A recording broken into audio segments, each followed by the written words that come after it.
মজলিসে এমন কেউ থাকতে পারে যার মৃত্যুর পরোয়ানা তার ঘরের দরজায়, কাফনের কাপড় তো দোকানে, ও বসে আছে এখানে। কে জানে, কে জানে কাল কি খবর পাইতে পারেন। বয়ান করে গেলে হাসান জামিল তো দুনিয়ায় নাই, চলে গেছে। কার কখন ডাক চলে আসে বলেন? আরে কার নাফরমানি করতেছি একটু চিন্তা করি কখনো। কার কার? ওই মালিকের যিনি আমাদেরকে এত ভালোবাসেন। আরে এত ভালোবাসেন, কত ভালোবাসেন। কোনদিন ভেবেছেন আমার মালিক আমাকে কত ভালোবাসেন? কোনদিন ভেবেছেন? আরে আমি আপনি দরজা জানলা আটকায়া যখন গুনাহ করি, ভেতরে গুনাহ চলতেছে, ভেতরে গুনাহ চলতেছে, আমার মালিক আমাকে কত ভালোবাসেন। ওই গুনাহ অবস্থায় বাহির থেকে আমার মালিক দরজার নিচে দিয়া বাতাস আর অক্সিজেন পাঠায়া দেন যেন আমি মইরা না যাই।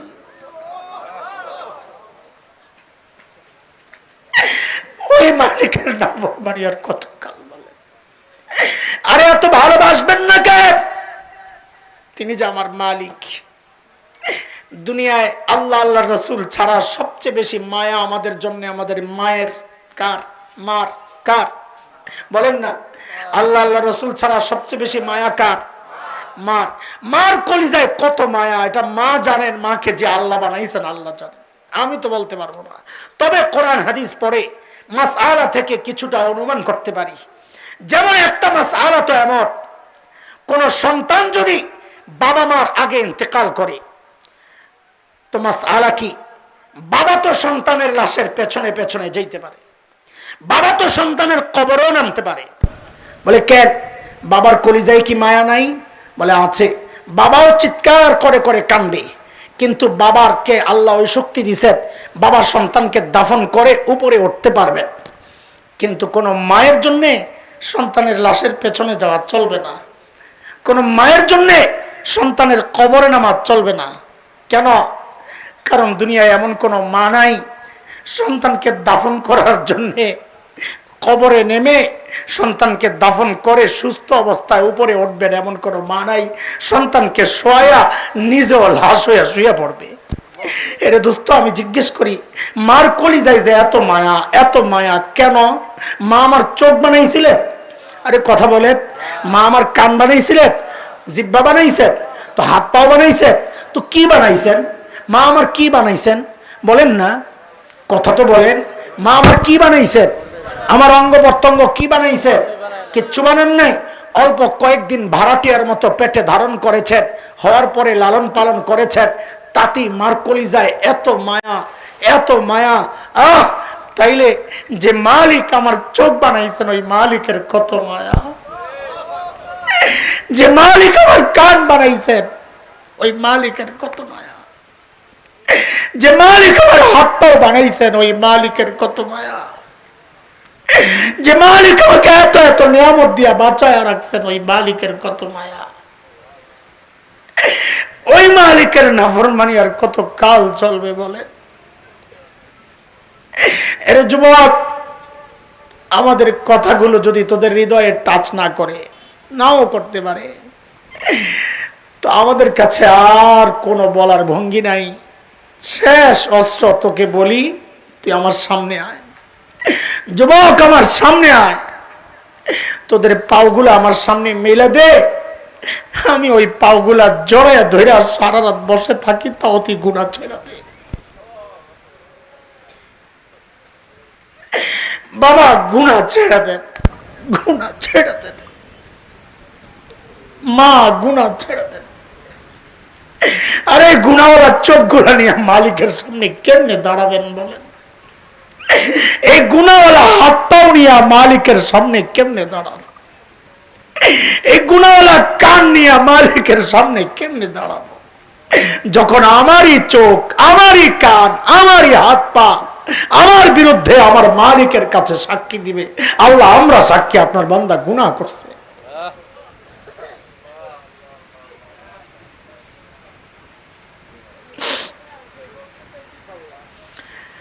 আয় মালিক, আয় মালিক। দোস্ত, হযরত সাঈদ ইবনে আমির আল জুমাহির ঘটনা অনেক লম্বা। আমি সেই লম্বা ঘটনার পেছনে আর ছুটছি না, রাত অনেক হয়েছে। আমি শুধু বলতে চাওয়া যতটুকু, অতটুকুর জন্য গল্পের যতটুকু দরকার আমি নিয়ে আসছি। বুঝাইতেছিলাম কি, মানুষগুলো ছিল কি বলেন না, কোরআনের ছোঁয়ায় হইল কি। আপনাদেরকে অন্যভাবে মুখস্থ করাইছি, মূল কথা তো এটাই, মানুষগুলো ছিল কি, কোরআনের ছোঁয়ায় হইল কি। বুঝে আসছেনি কিছু কথা? যদি বুঝে থাকেন তাহলে আমি আপনাদেরকে দুইটা প্রশ্ন করব, বুঝে শুনে জবাব দিয়ে। এতক্ষণ যা আলোচনা করলাম, এই আলোচনা থেকে এই বিশ্বাস কি আপনাদের দিলে জেগেছে যে কোরআন একমাত্র মাধ্যম, যে মাধ্যম মানুষকে সর্বশ্রেষ্ঠ মানুষ বানায়? এটা কে কে বিশ্বাস করেন দেখি? মাশাআল্লাহ, হাত নামান।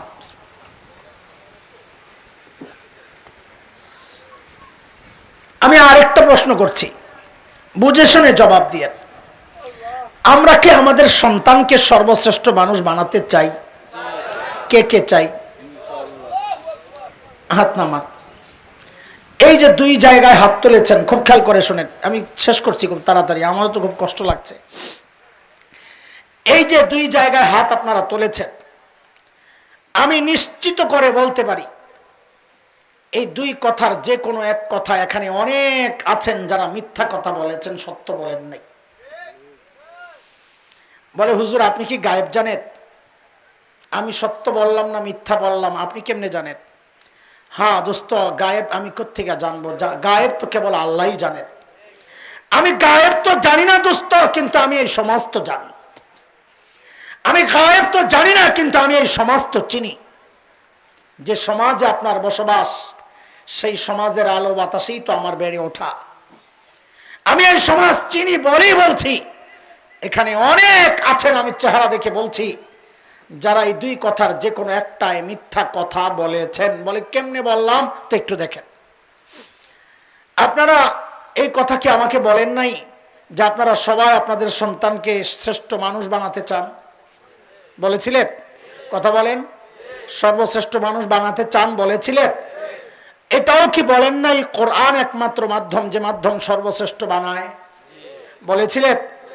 তাইলে এবার আমাকে জবাব দেন, আপনি আপনার সন্তানকে সর্বশ্রেষ্ঠ মানুষ বানাতে চান, এই কথায় যদি আপনি সত্যবাদী হন, আপনি নিজেই তো বলেছেন সর্বশ্রেষ্ঠ কোরআন বানায়, তাহলে সর্বশ্রেষ্ঠ আপনার সন্তানকে বানানোর জন্য আপনি আপনার সন্তানকে কোরআনের প্রতিষ্ঠান মাদ্রাসায় না পাঠাইয়া আপনি পাঠাইলেন কোথায়?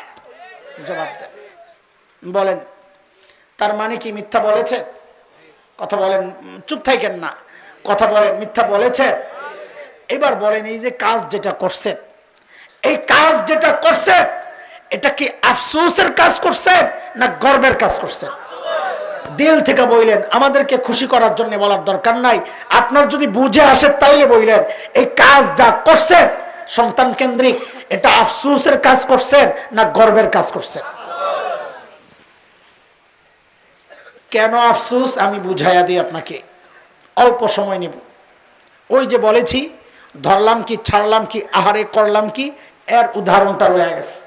এই উদাহরণটা অল্প কথায়, আগেরটার মতো তো লম্বা হবে না, আমিও ক্লান্ত আপনারাও ক্লান্ত আমি বুঝতেছি, তো আমি অল্প কথায় শেষ করবো ইনশাআল্লাহ। আফসোস কেন? আমি বলি আফসোস দুনিয়াতে, আফসোস করবেন আখিরাতেও। আফসোস দুনিয়াতে কেন করছেন? করেন আপনারা, কিন্তু বলেন না। মাঝে মধ্যে সইতে না পাইরা বলেন, হুজুর একটু দোয়া করেন, একটু পেরেশানিতে আছি। কি পেরেশানি? খোসাইলে বাইর হয় কি পেরেশানিতে আছেন। আমি মোল্লা বলতে চাই না, তবে আমি আপনারা সচেতন মানুষ। সময়ের পত্রিকা এক পত্রিকার কাটিং আছে আমার কাছে, গত কয়েকদিন আগে পত্রিকায় একটা রিপোর্ট আছে, ওই রিপোর্টের হেডলাইনটা আমি শোনাই আপনাদেরকে। এই কথাগুলো আমরা আগে থেকেই বলছিলাম, এখন পত্রিকাওয়ালারাও তাদের গবেষণায় বলা শুরু করছে।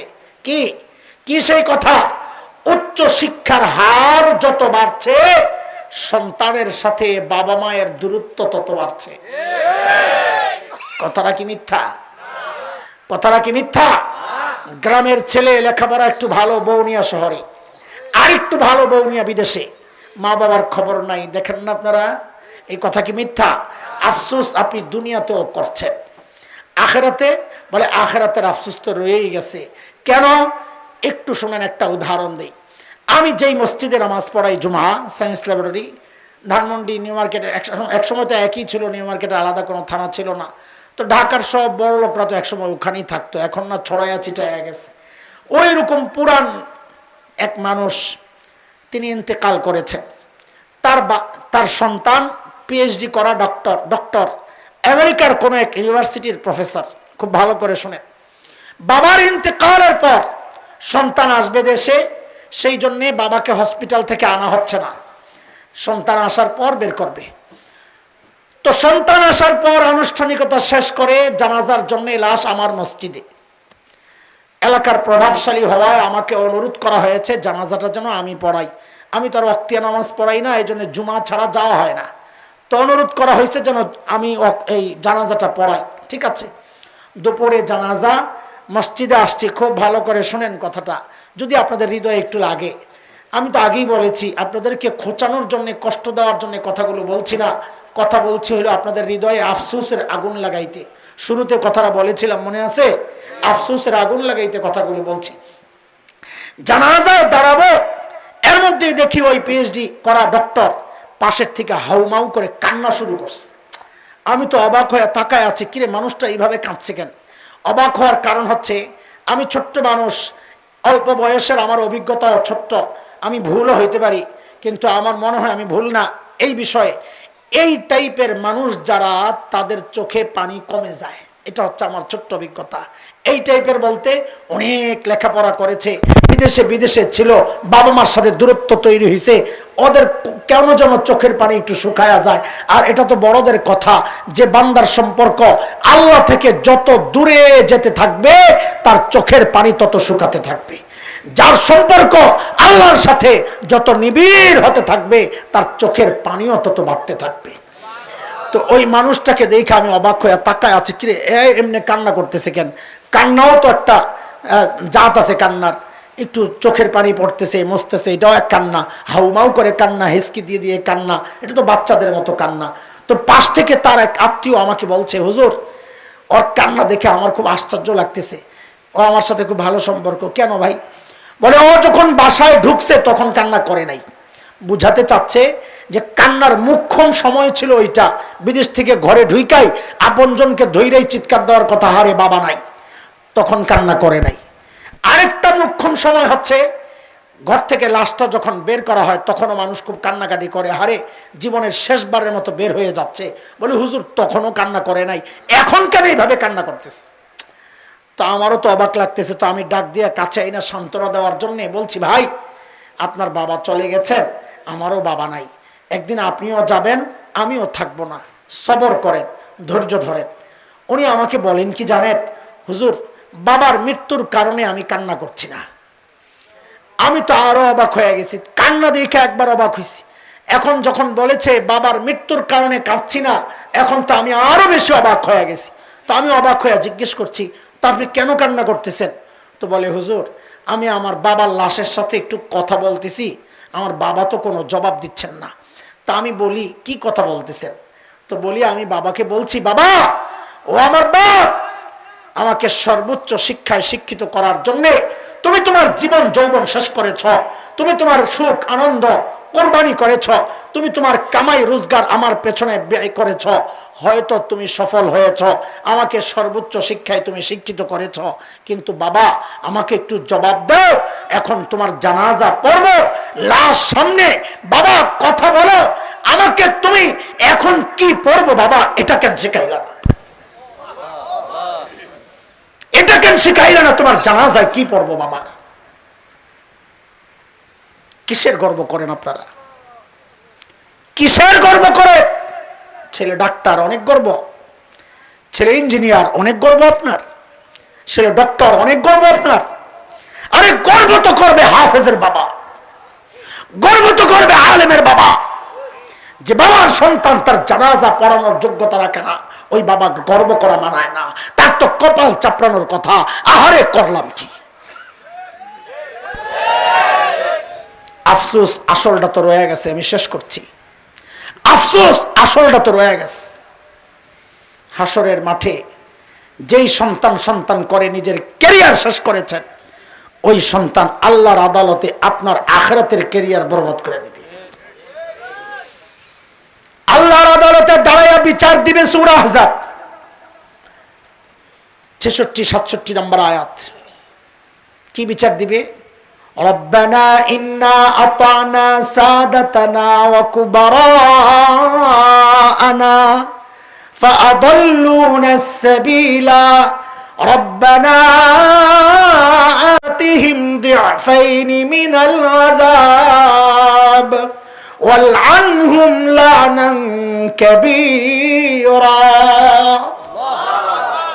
আল্লাহ, আমার মুরব্বী, আমার বাবা মা আমাকে পথভ্রান্ত করেছে, পথভ্রষ্ট করেছে। আল্লাহ, আমি এদের ডাবল শাস্তি চাই। কেন ডাবল শাস্তি? কারণ অপরাধ দুইটা। এক হচ্ছে আমাকে দিন শিখায় নাই, এক অপরাধ বদ্দিনই শিখাইছে। আরেক অপরাধ বুঝানোর জন্য বলছি, খাওয়ানোর দায়িত্ব ছিল, খাওয়ায় নাই। এক অপরাধ বিষ খাওয়াইছে, বিষ। আরেক অপরাধ। এই দুই অপরাধের কারণে আমি আমার মুরব্বী আর বাবা মার ডাবল শাস্তি আপনার কাছে চাই। কি করলেন? করলেন কি? আর যদি একজন আলেম সন্তান রেখে যেতেন, ধরেন আমি আমার কথাই বলি, সবারটা তো আর আমার জানা নাই সব স্টোরি, আমি আমারটাই বলি। আমি ছোট্ট যখন, আমি খুব, আমার সাফ ব্রেন ছিল, খুব পরিষ্কার, যা পড়তাম না একবারই মোটামুটি মনে থাকতো। তো আমরা ভাড়া থাকতাম ধানবাড়ির এক বাসায়। তো বাড়িওয়ালার মেয়েরা, আমি যখন খুব ছোট্ট, আমাকে নিয়ে নিয়ে পড়াইতো, মজা পাইতো তারা। একবার পড়াইয়া দেয় পারি, বাংলা ইংরেজি যা দেয় একবার বলে দিলে পারি। তো আমার মার কাছে আইসা, আমার ওই বড় আপারা বাড়িওয়ালার মেয়েরা আম্মাকে আইসা বলতেন, খালাম্মা এই মেধাবী ছেলেটারে নষ্ট করেন না। নষ্ট বুঝছেন নি? বুঝেন নাই? মাদ্রাসায় পড়াই না, ঠিক আছে, এই তো সাবাস। মানে আমারে যে মাদ্রাসায় পাঠায়, ওনাকে চিন্তা হলে আমারে কি করতেছে? আরে নষ্ট করতেছে। কি বানান দরকার? ডাক্তার ইঞ্জিনিয়ার, দেশ সারা ডাক্তার ইঞ্জিনিয়ার, ওর যে ব্রেন, মাশাআল্লাহ। বলেন তো, আমার মা বাবা আমার জীবন নষ্ট করছে? আমার মা বাবা নিজেরা ঠকছে? আমারে ঠকাইছে? কেন না? আমি এই ছোট্ট দুইটা কথা বলি, শেষ করছি। আমিও ঠকি নাই, তারাও ঠকে নাই। কেন? আমি কেন ঠকি নাই?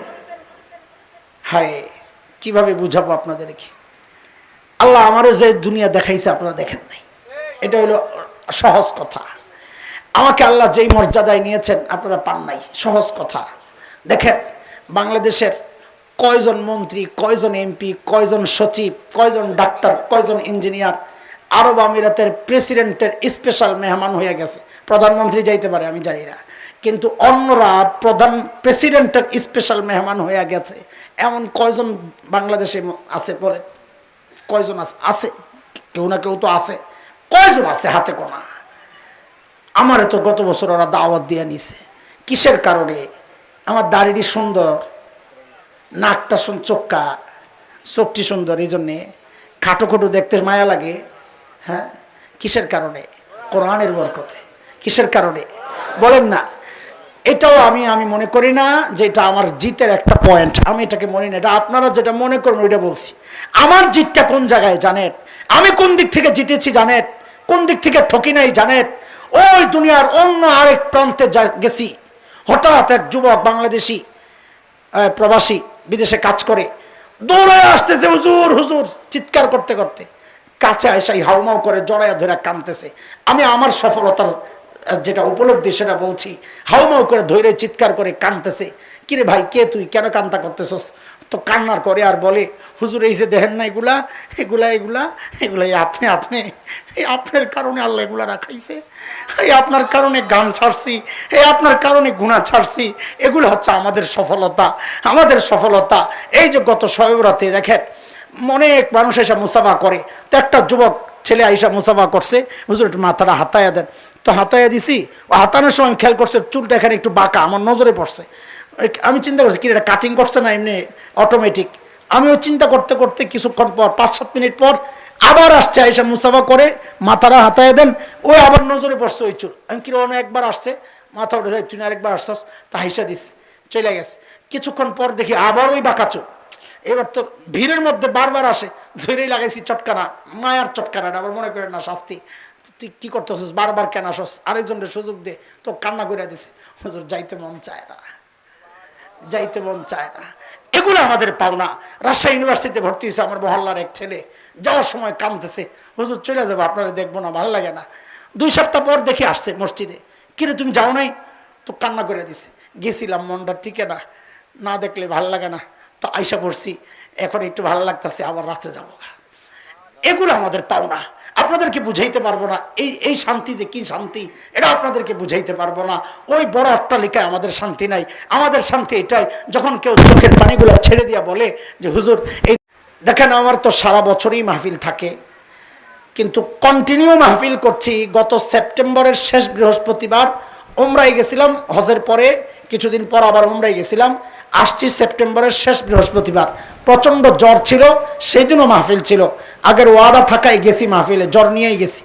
সেই যে সেপ্টেম্বরের শেষ বৃহস্পতিবার মাহফিল শুরু করছি, আজকে পর্যন্ত এমন কোনো দিন নাই যেদিন 3টা-4টা করে প্রোগ্রাম করা হচ্ছে না, প্রতিদিন যে চলছে। বলছি কেন, যে কোথাও না কোথাও যায়া শেষ দোয়াটা তো করা লাগে। এক জায়গায় যায়া তো দেখি শেষ, আপনাদের এখানে যেমন আজকে শেষ, তো কোথাও দোয়া করা লাগে। তো দোয়া করলে আমার তো মনে পড়ে না এমন কোনো দিন গেছে, এমন কোনো দোয়া গেছে যেই দিন হাত উঠাই আমি পড়ি নাই রব্বির হামহুমা কামা রব্বায়ানি সাগীরা। বলেন আমার মা বাবা ঠকছেন না জিতছেন? আরে এই 2 দিন আগের কথা, এই 14 তারিখ, আজকে কয় তারিখ?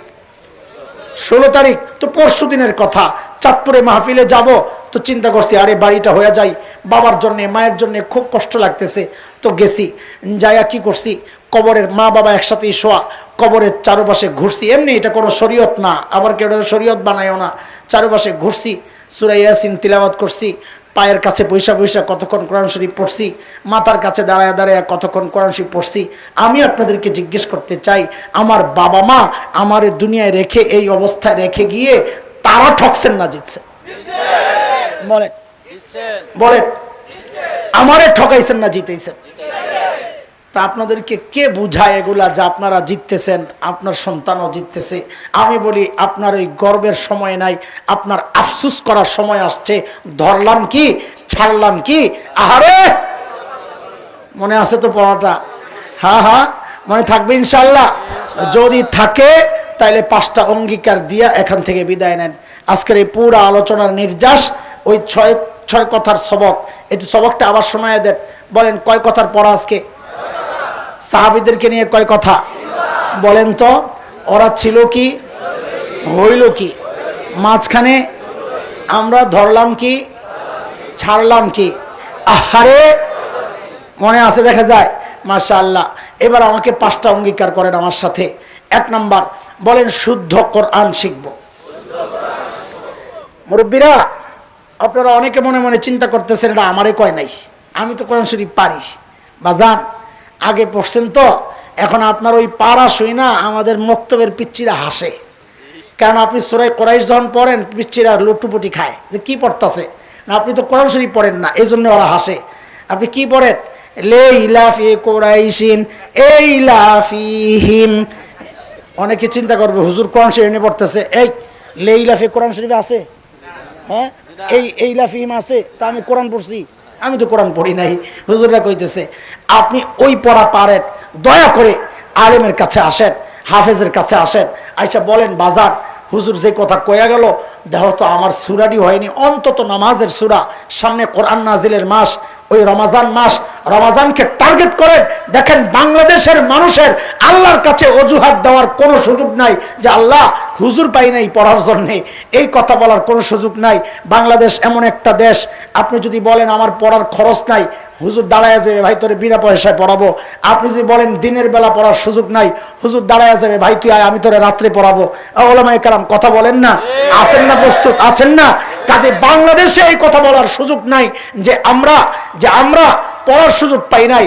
আমি আমার মুরব্বীরে বলতেছি, হযরত আব্দুল্লাহ মাইমুন সাহেবকে বলতেছি, সেক্রেটারি সাহেব, সভাপতি সাহেব, সবাই শোনেন, কেশিয়ার সাহেব, আপনারা এই রমজান উপলক্ষে অত্র অঞ্চলের বয়স্কদের জন্য একটা সংক্ষিপ্ত কোরআন শিক্ষার কোর্স করেন, সারা বছর এটা চালান ইনশাআল্লাহ। তাইলে কোরআনি মাহফিল করলে ফায়দা হবে।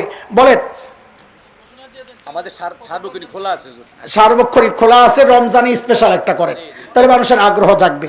ঠিক আছে ইনশাআল্লাহ? তো বলেন, 1 নম্বর প্রতিজ্ঞা, শুদ্ধ কোরআন শিখব। 2, কোরআন পড়ব। 3, কোরআন মানব। বলেন, 1 নম্বর শুদ্ধ কোরআন শিখব, কোরআন পড়ব, কোরআন মানব। 4, কোরআন ওয়ালাদেরকে ভালোবাসবো। কোরআন ওয়ালা কারা? ওলামায়ে কেরাম, আলেম ওলামা। যদি দেখেন যে ওলামাদের পক্ষে গেলে আমার দল নারাজ হয়, নেতা কষ্ট পায়, তা আপনি বলবেন ওই দলও লাথি মারি, ওই নেতারও লাথি মারি, আলেম ছাড়ব। ঠিক আছে ইনশাআল্লাহ? ঠিক আছে ইনশাআল্লাহ ইনশাআল্লাহ। 5 নম্বর হচ্ছে, 4টা আবার বলেন তো, পরামর্শস্থ হবে। বলেন, শুদ্ধ কোরআন, কোরআন পড়ব, কোরআন মানব, কোরআন ওয়ালাদেরকে। 5, আখিরি কথা, কোরআনী প্রতিষ্ঠান মাদ্রাসার পাশে দাঁড়াবো ইনশাআল্লাহ। এই যে একটা মাদ্রাসা আপনারা দিয়েছেন, অনেক দিয়েছেন, এটা তো একটা আনুষ্ঠানিকতার কারণে দিচ্ছেন, কিন্তু সারা বছর দিবেন, যা পারেন দিবেন। আরে 10 টাকা পাইলে দিয়ে আপনি নিজেকে যুক্ত করে ফেলেন না, কোনোভাবেই ঢুকে যান না এই কাফেলায়। আল্লাহ যে 1 কোটি টাকা দিছে, খালি তারই জান্নাত দিব? 10 টাকা দিলে দিব না? আমাদের এক বড় কিভাবে বলেন দেখেন, মসজিদ বানাইতে দেখলে তুমি যাইয়া একটা ইট দিয়ে দিও। কেন? নবী বলছেন যে মসজিদ বানায় আমি তার জন্য জান্নাতে, আল্লাহ বলেছেন আল্লাহ তার জন্য জান্নাতে বাড়ি বানান। তো বলে হুজুর ইট দিলে তো বাড়ি পাবো না। তোর বাড়ি দরকার কি? তে হাসরের মাঠে আল্লাহরে কবি, আল্লাহ আমি তো মসজিদ বানাইতে পারি নাই, আমি জানি তুমি আমারে জান্নাতে বাড়িও দিবা না, থাক আমার ইটটা আমারে ফেরত দিল। তো আল্লাহ যদি কয় 1 ইট দিয়ে কি করবি? বলে জান্নাতে মাথায় দিয়া ফুটপাতে, জান্নাতের ফুটপাতে মাথায় দিয়া ঘুমামো, তোমার কোনো সমস্যা? কারণ ভিতরে আরেক কথা, ওই যে আমার ভাই বলে গেছে, ওই 1 ইট লইয়া কোন রকম জান্নাতে ঢুকলি তো কমপক্ষে 10 দুনিয়া। চালাকিটা বুঝছেন নি? তো যে 1 কোটি পাইবো সেও জান্নাত পাইবো, 10 টাকা দিলে আপনারা আল্লাহ ভালাই দিয়া যাইব। তা আপনি যখন যা সুযোগ পাইবেন সারা বছর দিতে থাকবেন। ঠিক আছে ইনশাআল্লাহ? আল্লাহ তাআলা আমাদেরকে কবুল করেন, আল্লাহ এই মাদ্রাসাকে কবুল করেন। মাদ্রাসার সংশ্লিষ্ট যারা আছেন, কমিটির লোকজন যারা আছেন, এই মহল্লার যারা আছেন, এবং আজকের এই মাহফিল আয়োজনে জনপ্রতিনিধি, প্রশাসন সহ এলাকাবাসী যে যেভাবে আমাদেরকে সহযোগিতা করেছেন, আল্লাহ সবাইকে এর উত্তম জাযা দান করেন। আমিন আমিন।